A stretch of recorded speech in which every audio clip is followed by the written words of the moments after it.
People minding their own businesses, living like nomads, hunting animals, gathering plant foods, and being masters of cave arts, then faced the last glacial maximum, and after that, the deglaciation.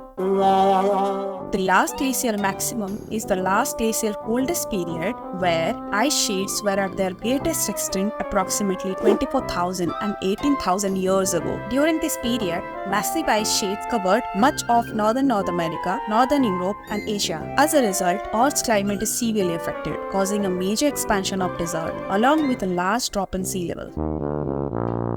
These adversities limited human habitations to specific favorable places on Earth.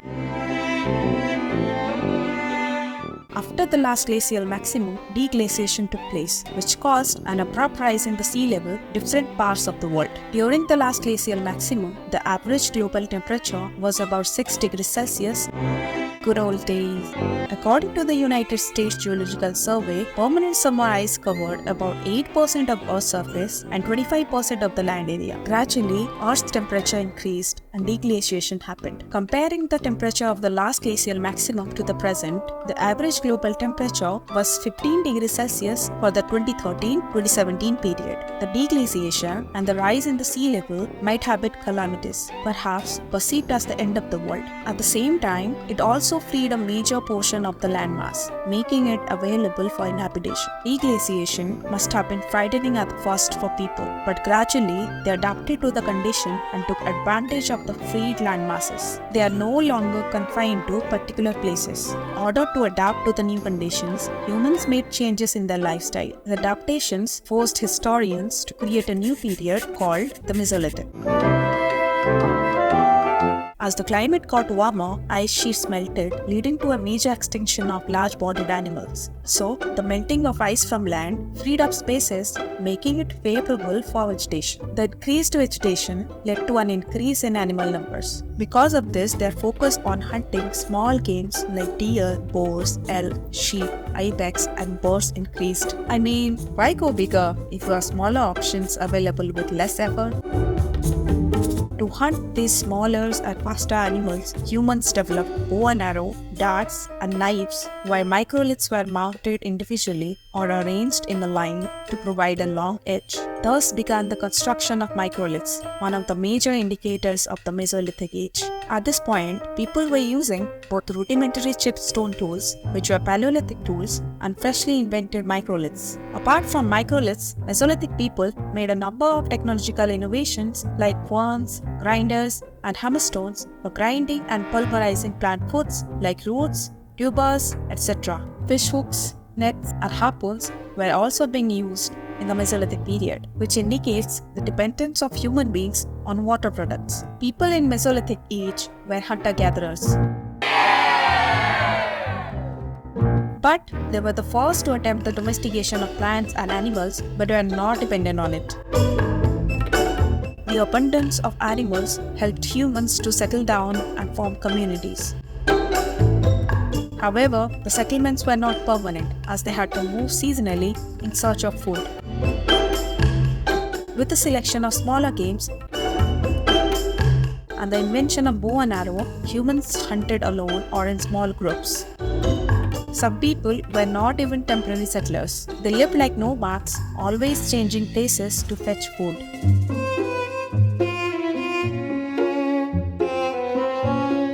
Mesolithic people also hunted from rivers and seas, which led them to make settlement near the area.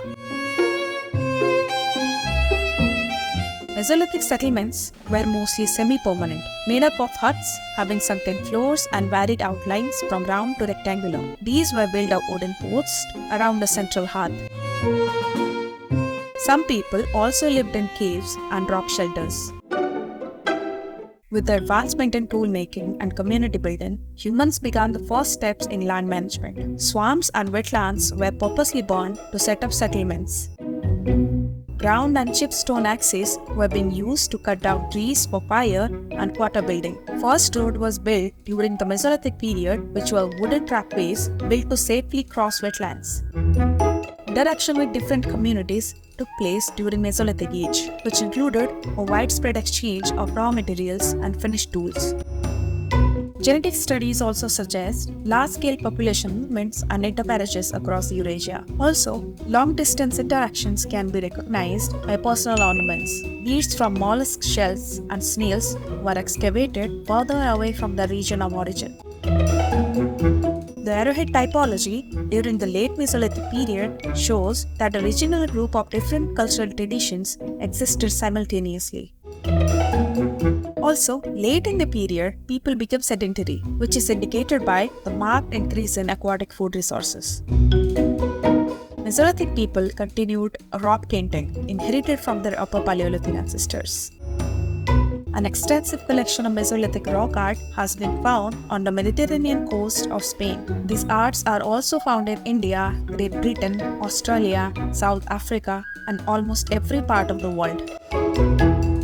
Mesolithic art is geometrically dominated, in which the use of red ochre is predominant. Other art includes painted pebbles, round stone beads, pierced shells and teeth, etc. Humans also developed engravings and ceramics to reflect their daily lives. The engravings look like clustered rectilinear grooves arranged in vertical parallel series or organized in grids. The clear purpose behind these engravings is a blur, but most probably these arts were made to keep a record of some information.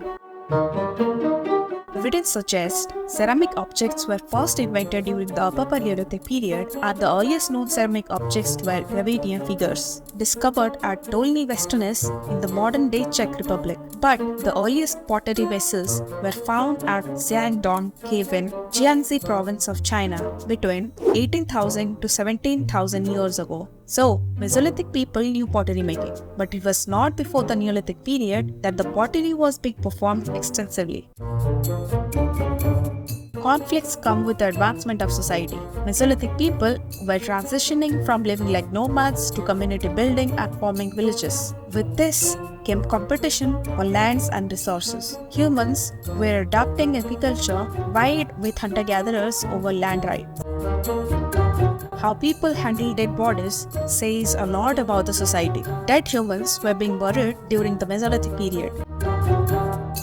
One form of mortuary practice was perhaps not universal for the whole Mesolithic communities. In this period, a significant rise in the use of cemeteries happened. The largest cemetery was discovered at Tegholm in Sweden, with 65 interments. Some burials were performed with grave goods, such as tools, jewelry, shells, animals, and human figurines. Dogs were also being buried during the Mesolithic period in the Scandinavian region. Well, there is no exact date for the beginning of the Mesolithic period. There are reasons for this. People were not residing in one place. The rate of transition and development is different for different parts of the world. So, not every place in the world entered the Mesolithic period at the same time. Also, there was no communication between different parts of the world back then. So, the start and end dates of the Mesolithic period vary by geographical region. The approximate date for this period is taken from 10,000 BCE to 8,000 BCE. In Europe, it spans roughly 13,000 to 3,000 BCE. In the Middle East, roughly 18,000 to 8,000 BCE. In South Asia, the Mesolithic period lasted between 9,000 to 4,000 BCE. A disclaimer here, these dates are not 100% appropriate, as it is difficult to find the exact time for historical periods, primarily Stone Ages. Also, data is not available, and the archaeological research has not yet been conducted for Mesolithic period of different parts of the world. The term Mesolithic is often confused with the term Epipaleolithic. Some authors use the term Epipaleolithic for the hunter-gatherer period, which is not followed by agriculture. Some use the term Mesolithic for the hunter-gatherer period, which was succeeded by the Neolithic period, also called the First Agricultural Revolution.